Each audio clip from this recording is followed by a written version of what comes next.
We're now learning that a sixth migrant child has died while in the care of the Department of Health and Human Services. This was a 10-year-old girl. She died last year, but for some reason, we're only learning about that death of a child now.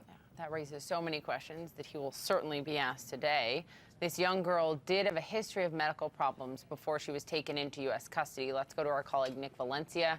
He is live in McAllen, Texas with more. How did she die? And if it was last year, why are we only learning about it this morning? Good morning, Poppy. According to an HHS spokesman, that they had a statement ready to go to announce the death of this 10-year-old. But because of reporting requirements, they say they're not obligated to tell the media. It begs the question, of course, just how many other child migrants or minors, if any, have died in U.S. custody. It's a question that we're working on getting answers to today. That 10-year-old arrived in HHS custody in March of 2018. She had, as you mentioned, a series and a history of health problems, including heart defects. She had surgery while in U.S. custody. Because of complications of that, slipped into a coma, and it was in September on the 29th that she died because of respiratory distress. Now, her death is different from the other 5 that we've previously reported on, in that the government says that she arrived with medical conditions, medical problems, a history of them. She joins a list, though, 6 child migrants, minors, that have all died in U.S. custody.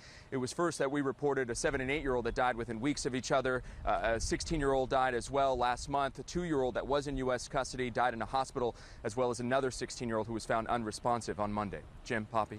You know, I'm so glad you're there, Nick, and I'm so glad you've been on this story and continue to be. And you raised such a good point, right? If there's no requirement to tell the public, then how many could there have been? But also, you've got dozens of flu cases reported at the McAllen, Texas facility where you are. We're hearing that they have begun normal operations again. Is that right? That's right. We were here last night and we saw buses arrive, normal operations, according to a CBP official that I spoke to this morning. They are, however, still concerned a little bit about the medical conditions inside, the safety of those agents. It's another thing that we're trying to get an answer on, if any agents have contracted the flu or any sickness because of what's happening inside this facility behind me. But they were briefly shutting down the intake yesterday, less than 24 hours after they stopped taking in migrants. They reopened this facility.